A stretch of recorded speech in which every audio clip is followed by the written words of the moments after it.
Hello guys, magandang araw sa inyong lahat. Nandito naman ang pobreng Kapampangan. Kumusta na po kayo? Meron po akong ituturo sa inyo ngayon, tips or idea kung paano po ang pagsangkap ng gamot, itong chemicals na pamatayin ng mga insekto sa inyong pamamahay. Napaka-importante po ito na talagang magugustuhan ninyo. Panoorin ninyo po ito at ituturo ko po sa inyo. Sa tagal ko po dito sa Saudi na pagtatrabaho bilang isang pest control, ito po ay ibabahagi ko po sa inyo sa inyong pamamahay, pag-i-spray at pagsasangkap ng gamot. Dito po ay napaka-importante, lalo-lalo na ngayon, kalat ang virus. Sa mga insekto na yan ay minsan nanggagaling yung mga sakit na yan. Lalo-lalo na itong mga ipis, mga langaw. Ang ipis, alam niyo naman po yan. Nakatira yan sa underground, dyan sa mga Puso Negro. At alam niyo rin yung Puso Negro na yan, yung mga imbakan ng ating mga dumi, ang ebak. Diyan po sila namamalagi. At kapag gabi, diyan sila lumalabas, umaatake. At kapag may mga pagkain kayo na tira o iniwan ninyo sa inyong lamesa, ay lulusubin ng mga ipis. Yan ay alam niyo naman, ipis, napakaraming yan. At kapag nakain niyo yan, siguradong magkakasakit kayo dahil napakadumi po na insekto yan. So yung langaw din po ito, gamit din po itong gamot na to, i-recommend ako sa inyo, sa inyong mga garbage.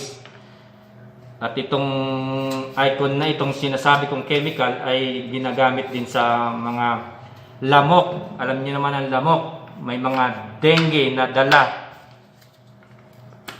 Napakadelikado yan. Ginagamit ko pong itong recommenda ko na gamot na to na icon. Ginagamit ko sa pagpafogging, yung pausok, yung machine. 3 litro na diesel ang nilalagay ko. Ang sinasangkap ko dito sa icon ko nito is 200 ml. Itong scoop na ito, equivalent to 25 ml. 8 scoop ang ilalagay ko doon sa fogging machine. So itong machine na ito, ilalagay ko ay 4 na scoop. Itong equivalent nito 100 ml ilalagay natin, guys. Ayan, ihalo natin dito sa 5 litro.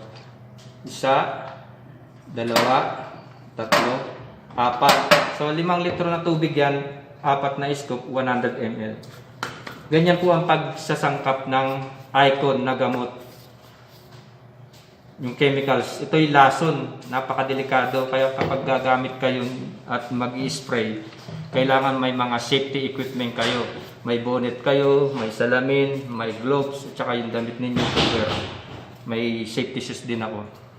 Ito ginagamit ko pag nagpapaging ako yan. At saka itong mask na yan, hindi po recommended na gamitin sa pag-spray o pagpapaging. Ang kailangan ninyo, yung gagamitin ninyo is N95 kasi po napakaganda yan. Swak na swak sa inyo at napakagandang huminga. So naturo ko na sa inyo itong pag-mix nitong chemical. So i-spray na natin itong lababo. Tayo na po.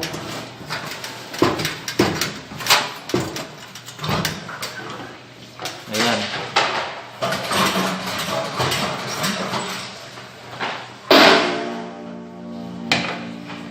So guys, ito yung natin, lababo.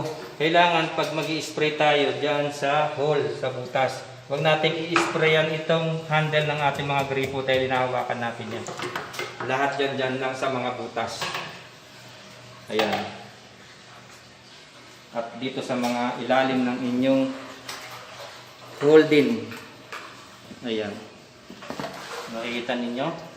Dito rin sa mga singit-singit na pinamamalagian ng mga ipis dyan din.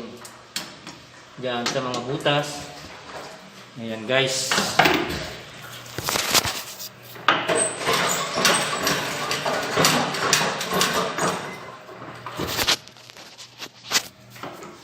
Dyan sa mga itaas niyan. Kailangan isprayan natin yan. Doon namamalagi yung mga ipis. Dyan sa mga singit-singit dyan. So guys, dito rin sa mga paligid sa palibot. sa mga garbage, sa mga basurahan. Huwag kayo mag-i-spray dito sa flooring ninyo kasi minsan nagtatapak kayo, wala kayong sinelas, baka maapakan ninyo.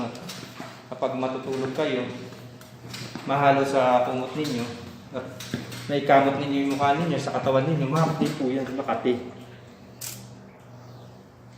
Ayan guys, ganyan na. Palibot yan.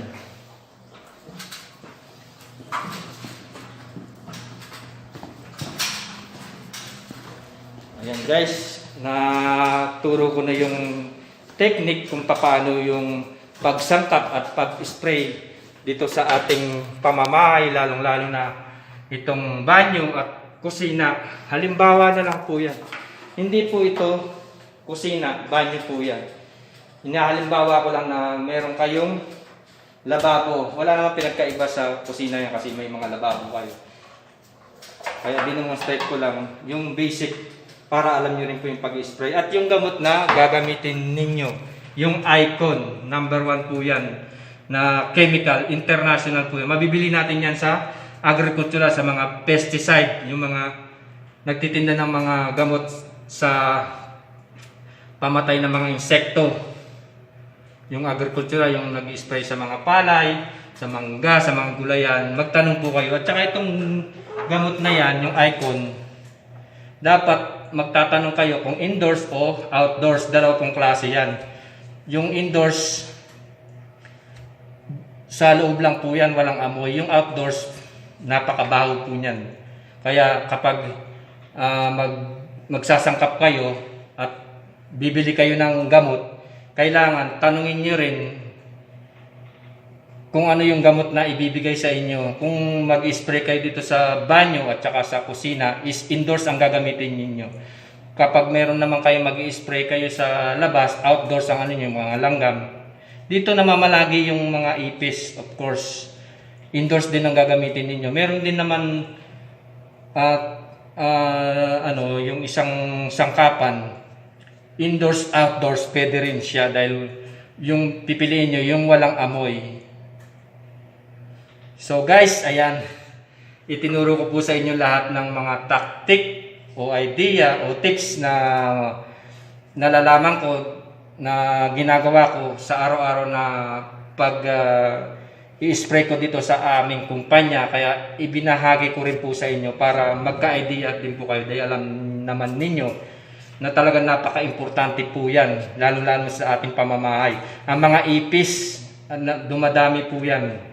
Kailangan tuksain natin. Okay po. O sige guys, maraming salamat. Have a nice day. Happy weekend po sa inyong lahat and mabuhay po tayo ang Pobreng Kapampangan. And don't forget, subscribe to my YouTube channel, ang Pobreng Kapampangan, and hit the bell notification para updated po kayo sa mga video na ina-upload ko. God bless po. Ayan, idea po sa inyo at tips. Itong video na to ay napakahalaga. Tandaan niyo po. And i-update ko po kayo sa pag-spray ko at makikita ninyo ang resulta mamaya. Okay po. Bye-bye. Have a nice day. Ayan. Ipapakita ko ngayon sa inyo yung ginawa ko kanina na tip o idea sa pag-spray dito sa toilets. Nakita ninyo, nag-spray tayo doon sa mga hole niya. So, i-check natin ngayon yung mga ginawa ko para maniwala kayo na ang gamot na in-apply ko ay talagang mabisa at itinuro sa inyo. Umpisahan natin dito sa gilid. Ayun, meron ng dalawang natepok. Nakikita ninyo? So, punta tayo sa labas. Ayan, dito sa labas naman, ayan, papakita ko sa inyo yung mga ipis na namatay. Ito, kita ninyo, namatay siya. Talagang, ano siya, mabisa yung itinuro ko sa inyo na gamot. Ayan o, sa 10 taon na ginagamit ko yan, talagang napakabisa ng gamot na itinuro ko sa inyo. Dahil alam nyo naman, itong mga ipis na yan, napakadumi. Galing po sa ilalim ng mga Poso Negro yan, dito sa banyo, dito sa Saudi. Naglabasan sila, ayan oh. Nangingisay, namatay, ayan pa oh. Ayun pa.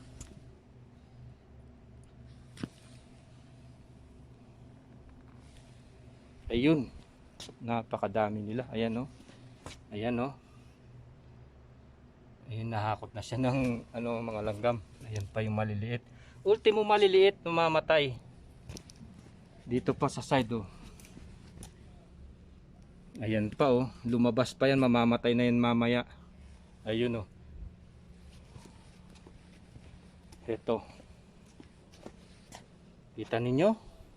So guys, yung tinuro ko sa inyo kung paano yung magsangkap at yung mga gamot na gagamitin ninyo, yan po yung napakabisa talaga na gagamitin ninyo sa inyong mga kusina, sa inyong mga banyo.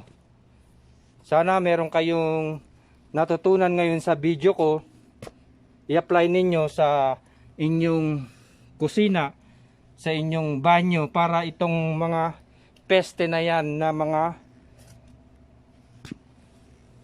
ipis mamatay at hindi kayo mahawa ng mga sakit ng mga virus na yan.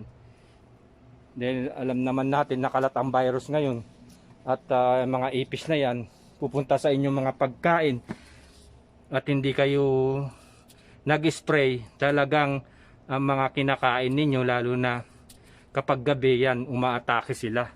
Pumupunta sila sa inyong mga pagkain na hindi ninyo alam.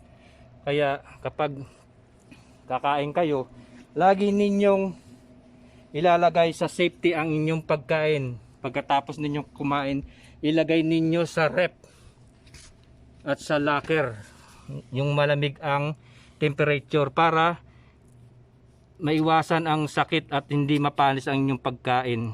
Okay guys, ayan po ang Pobreng Kapampangan uli. Maraming salamat. Sana nag-enjoy po kayo sa video na in-upload ko ngayon araw na ito. Have a nice days. Happy weekend po. God bless.